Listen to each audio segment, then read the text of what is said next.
लेकिन ये साला कर क्या रहा है यहाँ पे? शाबाश बेटा।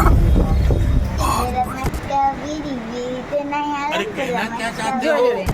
না বাবা না নিচে পেলাম একটা কেঁচি খেয়েছে না ধার পেলাম একটা হায় হায় ভালো করে বলতে ভিডিও হচ্ছে হাত দেখেছে আমাকে মারতে যাবে এবারে হাতটা তোল তো চুল আমি কেটেই দেবো তুই যতই কান্না কর যত যাই কর চুলের যত্ন না করলে আমি কেটে দেবো চুল এটা পোজ দে দেখি ভালো দেখে জল বেরোলে হবে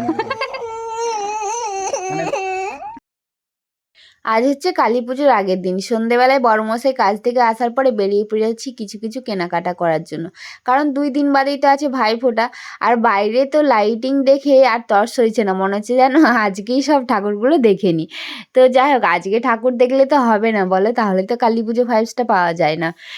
তো যাই হোক, বাইরে বেরিয়ে এত আলো দেখে তো মনটা ভালো হয়ে যাচ্ছে, কারণ সারাদিন বাড়ির মধ্যে থাকি ভালো লাগে না একদম। তো প্রথমেই চলে এসেছি একটা দোকানে। তো দোকানে যাওয়ার আগেই দেখো একটা রেলগেট পড়ে গেছে, গিয়ে ওখানে দাঁড়িয়ে থাকতে হয়েছে। আর রাস্তা পেরোনোর সময় আমি এত ভয় পাই, শুধু ভয় পাই না, অনেকবার ধাক্কাও খেয়েছি, সেই জন্য বড়মশাই হাত ধরে রাস্তা পার করে। এই দেখো চলে এসেছি আমাদের এখানে বিগ সানন্দাতে। ভাইয়ের জন্য একটা গেঞ্জি নেবো ভাবছি, ভাইফোঁটা আছে তো। তো দেখা যাক কী কী পছন্দ হয়। তো এখানে আসার পরে বড়মশাই তো অনেক মানে ঘেঁটে ঘেঁটে দেখছে যে কোনটা পছন্দ হচ্ছে। আমার বড়মশাই কিন্তু পছন্দটা অনেকটা ভালো, যেটা আমার ভাইয়ের পছন্দ হয়ে যায়। আর ও কিন্তু দোকানে গেলে অনেকক্ষণ ধরে জিনিস পছন্দ করতে লাগে। আমি দোকানে গেলে তো ফট করে যাই আর পছন্দ করে নিয়ে চলে আসি। যাই হোক, ফাইনালি আমাদের নেওয়া হয়ে গেছে জিনিসটা। আর আমি আয়না দেখে একটুখানি ভিডিও করছিলাম।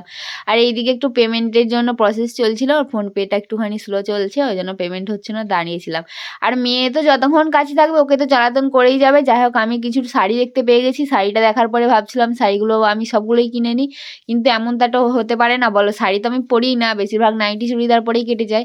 তো এখান থেকে কিছু জিনিস নেওয়া হয়ে গেছে, এখনও জিনিস নেওয়ার আছে। বাইরে বেরিয়ে দেখি সামনের দিকে একটু বাজে বিক্রি হচ্ছে, তো মেয়ের নজর তো ওইদিকেই গেছে। মেয়ের নজর যা মানে বাপিকে নিয়ে যাবে, তো মেয়ে আর বাপি দুজনে চলে গেছে বাজি কিনতে। কিন্তু বাজি কিনতে গিয়ে লোকটা যা ঠকিয়েছে কি আর বলবো। পরের দিন তো আমার বর গিয়ে ওর কাছে বাজিগুলো ফেরত দিয়ে এসেছে। এক একটা বাজির দাম ডবল বলছিল। ওই দামে পরদিন অন্য কোথাও থেকে নিয়ে এসছে, অনেকগুলো বাজি কিনে নিয়ে এসছে। আর বাজিগুলো বাড়িতে নিয়ে আসার পরে একটিও বাজি জ্বলেনি, কি বলবো। এই 2টো বাজি কিনেছে, দেখো 2টো বাজি যেই হাতের 2টো নিয়ে আছে, এই 2টো বাজির দাম নিয়েছে 120 থেকে 30 টাকা প্রায়। আর ওই দামে বাড়িতে মানে পরের দিন বাড়িতে নিয়ে এলো অনেক বাজি।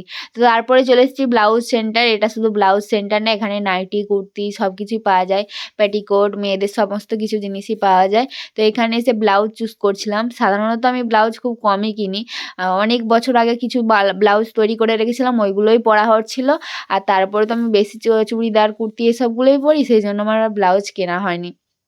তো যাই হোক, আজকে পছন্দ করতে এসেছি, কর্তামশাইকে একদম ধরে বেঁধে নিয়ে এসেছি যে তুমিই পছন্দ করবে, কারণ ওর পছন্দটা দেখেছি ভালোই হয় ওই জন্য।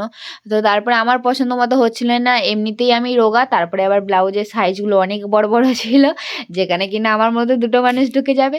তো যাই হোক, অনেক ঘাঁটাঘাঁটির পরে একটা ব্লাউজ পছন্দ হয়েছে। আর এই দেখো লাইটিংয়ের মধ্যে দিয়ে যাচ্ছিলাম, ভাবলাম একটু ভিডিও করে নিই। তো পরের দিন কিন্তু তোমাদেরকে থিম প্যান্ডেল দেখাবো, কারণ আমাদের হরিপালে কালী পুজোর যে থিম প্যান্ডেলগুলো হয় বন্ধুরা, জাস্ট দারুণ দারুণ। আমরা যেমন দুর্গাপুজো বাইরে দেখতে যাই, কালী পুজোতে কিন্তু তোমরা বাইরে যারা আছো তারা কিন্তু এই হরিপাল ভিজিট করতে পারো, কারণ কালী পুজোর থিম প্যান্ডেল অনেক সুন্দর সুন্দর প্যান্ডেল হয়। এই বছর যদি দেখো আমার ভিডিওটা, অবশ্যই জানতে পারবে যে কতটা সুন্দর হয়। তাও তো এই বছর আমরা অনেকগুলো প্যান্ডেল ঘুরতে পারিনি, কারণ হচ্ছে আমার মেয়ের একটুখানি সর্দি সর্দি করেছিল, আমারও শরীরটা ভালো লাগছিল না ওই জন্য। যাই হোক, ওখান থেকে চলে এসেছি। চলে আসার পরে একটা মিষ্টির দোকানে চলে এসেছি। মিষ্টির দোকানে মিষ্টি নিতে হবে, কারণ আমার মেয়ের রুটি নাকি মিষ্টি ছাড়া খেতেই পারে না।